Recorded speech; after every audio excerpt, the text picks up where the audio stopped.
สวัสดีเนาะมื้อนี้มารีวิวปืนลมรุ่น K2 เนาะตัวนี้จะเป็นเดี๋ยวเขาอาเกตมาใหม่นะตัวนี้ชุดนี้จะเป็น K2 เนาะของ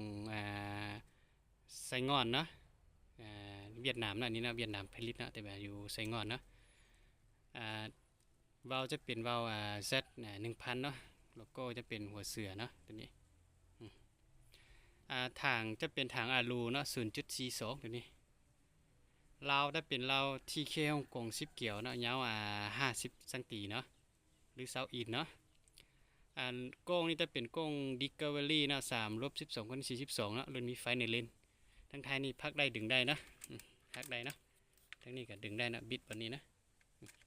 ดึงได้นะตัวนี้บนแดงๆนี่จะเป็นบนล็อกไก่มันเด้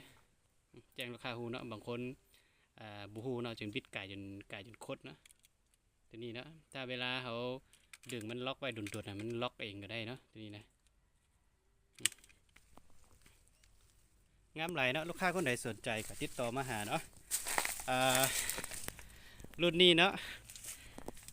รุ่นนี้โซอัดตัวกระแทกวาล์วนี่มันคือข้างแห้งเนาะตัวนี้เนาะแข็งเนาะให้ลูกค้า5 เท้าส่งให้ลูกค้าเนาะลูกค้ากดสอบเบิ่งเนาะถ้าว่าเขายิงมันเปื่อนล้มเนาะเขาต้องมาหักแบบนี้บนไทยนี่หันน็อตตัวขาวนี่เนาะกระบอกนี้เขาหันเลยเนาะหันออกมาเขาหันออกมาเขาผ่อนโซอัดให้มันพอดีเนาะแต่ว่าถ้าว่าเขายิงมันคอยเขาก็หันเข้าฮะนะขาวนี่เนาะน็อตตัวขาวนี่เนาะจือเนาะให้ลูกค้าฮูเนาะน็อตขาวอย่างนี้นี่หลายคนยังบ่ทันฮูเนาะเพราะว่าเป็นมือใหม่เลยเนาะยังบ่ทันฮูเดี๋ยวนี้เก็บเสียงน่ะเป็นสีดำเนาะของ FX เลยเนาะงามหลายลูกค้าคนใดสนใจก็ติดต่อนะมันยิงให้ลูกค้า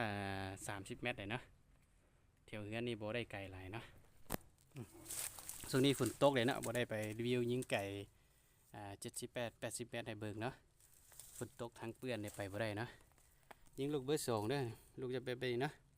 บางคนก็ถามว่ายิงลูกแบบใดเนาะเดี๋ยวนี้ยิงลูกแบบนี้แหละเนาะลูกปืนลบเบอร์2ก็มีเราเบอร์3ก็มีนะเราเบอร์1ก็มีอยู่นะอันนี้นะลูกค้าคนใดสนใจก็ติดต่อนะเดี๋ยวนี้ราคาเหมือน7 ล้านกับ8 แสนนะได้เครื่องครบชุดเลยเนาะได้กล่องสูบได้กำ1 ลูกนี่นะกล้องเก็บเสียงได้หมดเลยนะแม็กใส่ลูกชุดซ้อมนะ